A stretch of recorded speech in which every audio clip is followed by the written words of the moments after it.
Okay, so I just want to quickly show you guys my meal prep for day 12. So this is what I've made for day 12. Some chicken breasts, some nugget potatoes, and brown rice. But the most important part is the weighing part, because you have to make sure you measure everything so that if you see that your physique is not changing, you can play around with the numbers. The numbers don't lie. That's what you should know. Since I started my cutting phase, I've been eating 200 grams. So 200 grams of protein and 200 grams of carbs. I haven't changed that because I'm still seeing good results. I'm still dropping the weight. Okay, so I didn't like how my voice was sounding when I wasn't using my microphone. So I didn't like the audio. It wasn't the best quality. So I'm gonna reshoot what I just said the past 3 minutes. So this is day 12, and this is my meal prep for day 12. So some chicken breasts, nugget potatoes, and a ton of brown rice. So the purpose of this video is to show you guys how simple meal prep is supposed to be, and that it's not something you should be scared of. Because me personally, I know I was scared of meal prepping. I thought it was too complicated and you have to study a lot of mathematics to be able to do it. No, you don't need to be a genius to cook your own meals and weigh how much meat and rice you are eating. So basically, the past since I started this cutting phase, the past 2 weeks, give or take, I have been on a diet of about 200 grams of protein and 200 grams of carbs. If they were hard digesting carbs like brown rice, I would maybe eat 200. But if they are fast carbs like maybe tortillas or white potatoes, I would put 150 grams. Yeah, the benefits of meal prepping and weighing everything is that if you see that you are not making progress or you are not losing weight, you know what the numbers were like and you know what to change. For me, example, I'm still cutting, I'm still burning fat, but when I see that I'm no longer making as much progress as I desire, I have to play with the numbers. Maybe I will have to increase the protein a little bit and lower the carbs, or maybe I have to lower the carbs and keep the protein where it is, or just play around with the numbers, see what works for you. But if you don't have the numbers, you don't have anywhere to start, you don't know what to change. So the three things that are essential to keep track of are the carbs, the protein, and the frequency of the meals. If you eat 2 meals, 2 portions a day, good for you. Always remember that every day you eat 2 portions. If you eat three, always remember that you eat three. Don't eat 2 portions today and eat 3 portions tomorrow. For me personally, I eat about 2 portions. I know there are some people who eat three or will say, no, if you are a bodybuilder, you need at least 6 meals. That has been that has been the popular message. People say if you are a bodybuilder and want to retain muscle or build muscle, you need at least 5, 6 meals a day. No, that's bullshit. Me personally, I eat 2 meals a day and I'm able to maintain my muscles and I'm able to burn fat. So it all comes down to you as an individual. What works for me might not work for you. That's the reality of this game. You have to play with the cards you have been dealt, because we all have different genetics, we all have different lifestyles.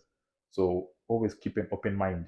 Take what I say with a grain of salt, because what works for me might not work for you. It is what it is. Whenever you follow fitness influencers and other so-called experts, you have to always take what they say with a grain of salt, because that's what works for them, but that might not work for you. And there are so many factors that come into play. I've mentioned lifestyle, I've mentioned genetics, I'm also going to mention sex, age, type of training, how your stress levels, your race, everything comes into play. Even the climate comes into play. When it is colder, you tend to have more cravings. You tend to have a higher appetite and eat more. When it is hot, you tend to crave certain types of foods and you don't eat as much sometimes. So there are so many factors that come into play, but you must be able to know what works for you and only give your body what it needs. Okay, let me start putting everything together. Let's talk. I don't like talking too much. So here I'm starting with the brown rice. I need about 200 grams. That's why you always have to sanitize the surfaces before you start meal prepping.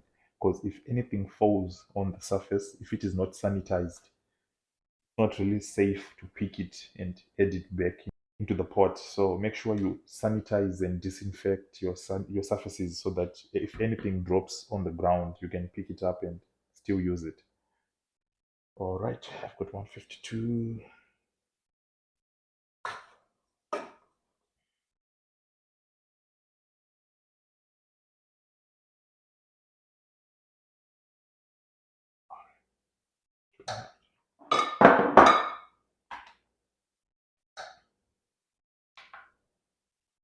This is the fun part about fitness.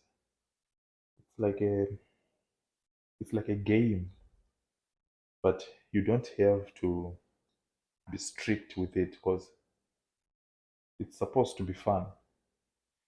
And always never take what other people say seriously.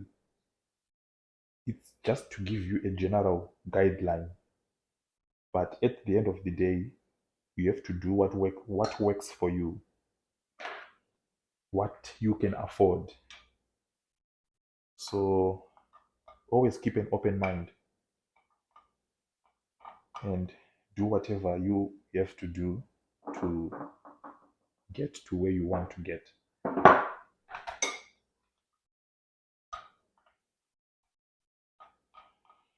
I can't believe I used to hate this. This is the most fun part of this journey, if I can call it a journey.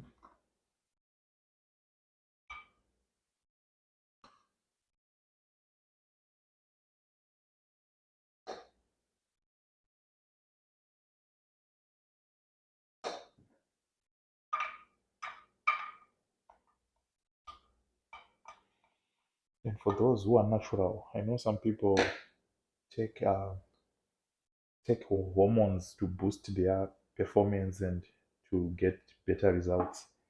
I'm no judge, but personally, I'm against hormones and many supplements. I believe they are overrated. Most supplements, I believe they are overrated, waste of money. And the hormones, I believe it's not worth it. The risk is not worth the reward. But at the same time, I want to give a word of caution to those who are natural, who follow some fitness influencers who are on, you know, gear. Those guys, they can eat a lot of junk food and get away with it. Because when you are on those hormones, your body is essentially enhanced in every sense of the way.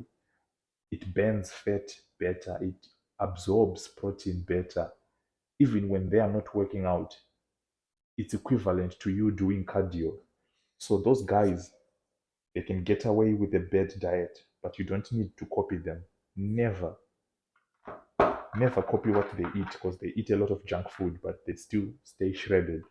As a natural bodybuilder, it's better to be more stricter on your diet because your body is not going to tolerate a lot of bullshit.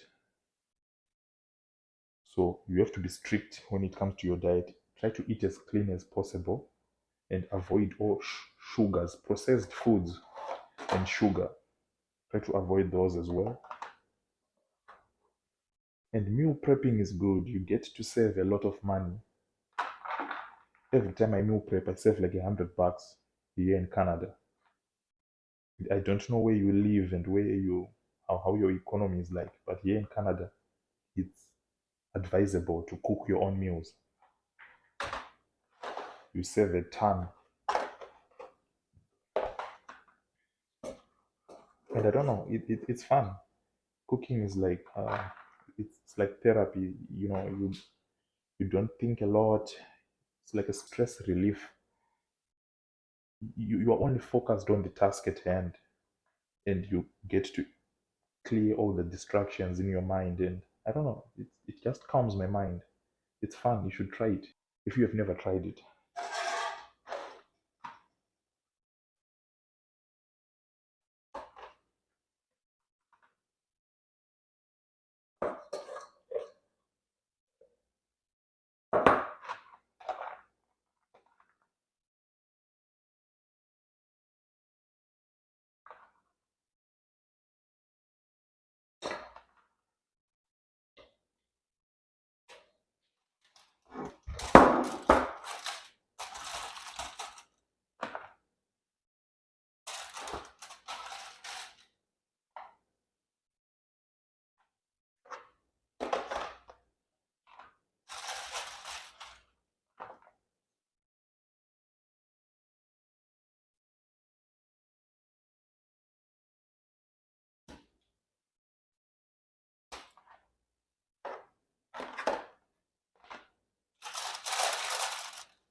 Now I need the protein.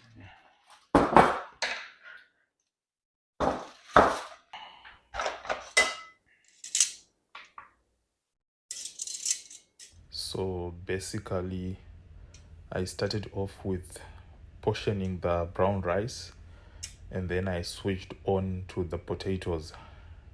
So in the lunch boxes that I put potatoes, I had 150 grams of brown rice and 50 grams of potatoes. So it's all up to you. This is specifically for me, so you can design it however you want, because we are all different body weights. So some of the portions must be what can I say? Yeah, that's good enough. They must be in proportion to your body weight. If you are heavier, common sense means that you must also eat bigger portions. But if you are small like me, like just a 176-pound guy, you can get away with a smaller portion. I prefer smaller portions. And as a rule of thumb, it's better to eat smaller but more frequent portions. Say your two normal portions, divide them into 3 or 4 and spread them throughout the day. I feel like it's much more efficient, but you have to try different things and see what you can work with. Some people, they don't have time to sit down and eat those frequent meals, so they would just rather just eat one big meal. That's also good. There's no one size fits all.